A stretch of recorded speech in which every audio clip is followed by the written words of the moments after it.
आज हम third year के यूनिट फर्स्ट के तुलनात्मक लोक प्रशासन के अध्ययन के जो अप्रोचेस हैं उसमें विकास प्रशासन के बारे में कुछ अध्ययन करेंगे। जो जितने भी लोक कल्याणकारी राज्य होते हैं उनको विशेषकर विकासशील राष्ट्रों में विकास एक गंभीर और महत्वपूर्ण चुनौती होता है। सरकार द्वारा जन कल्याण के बहुत सारे कार्यक्रम और योजनाएं चलाई जाती हैं और उन कार्यों को संपादित करने वाला प्रशासकीय ढांचा तथा उसकी अवधारणा ही विकास प्रशासन कहलाता है।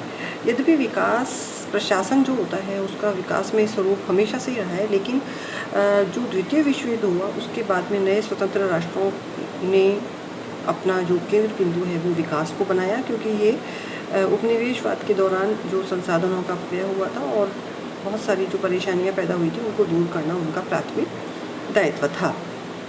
तो एडवर्ड वाइनर कहते हैं कि विकास प्रशासन शब्द का सर्वप्रथम प्रयोग 1955 में भारतीय लोक प्रशासन संस्थान के सबसे पहला प्रारंभ इसको एडवर्ड वाइनर से माना जाता है इस अप्रोच को विकसित करने का। लेकिन ये शब्द जो है सबसे पहले यूएल गोस्वामी ने 1955 में IIPA यानी कि भारतीय लोक प्रशासन संस्थान की पत्रिका IJPA में किया था। विकास प्रशासन के दो प्रमुख लक्षण होते हैं।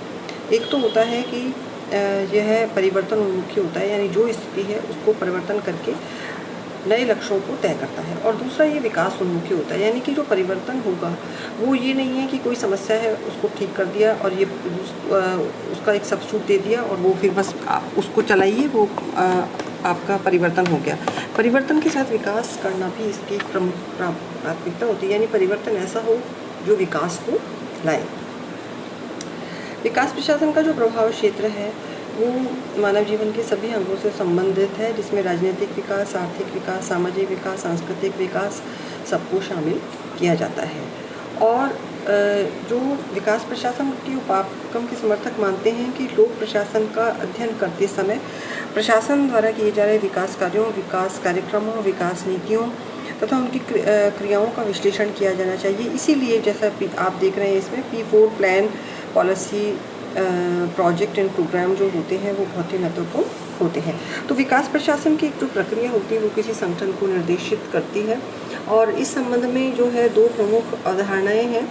एक तो जो है वो है कि आप के सामाजिक, आर्थिक, सांस्कृतिक वो प्रशासनिक प्रक्रिया है जो सामाजिक, आर्थिक, सांस्कृतिक और राजनीतिक परिवर्तन में भूमिका लाते हैं, और उनका अध्ययन जो हम करते हैं वो एज ए सब्जेक्ट वो विकास प्रशासन कहलाता है। और दूसरा जो है वो प्रशासनिक विकास होता है, यानी कि प्रशासन अपने कार्यकरण में, अपने स्टाइल में ऐसा परिवर्तन लाए जो विकास प्रशासनिक विकास के धारणा के अनुरूप है।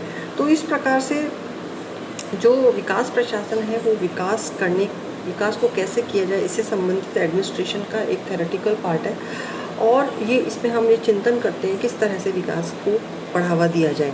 और प्रशासनिक विकास करने के लिए हमको जो प्रशासन की निर्धारित कार्य रीति नीति है उसमें परिवर्तन करना पड़ता है। साथ ही बहुत सारे अन्य तरीक़ों से जिनमें नए जो प्रौद्योगिकी विकास या तकनीकी विकास के जो तत्व हैं उनको शामिल करना, और दूसरी तरह की नई तरह की क्रिएटिविटी, रचनात्मकता को प्रशासन के क्षेत्र में शामिल करना आता है। तो इस तरह विकास प्रशासन का व्यावहारिक पक्ष प्रशासनिक विकास को हम मान सकते हैं। तो आज के समय में विकास प्रशासन जो है वो एक महत्वपूर्ण हर सरकार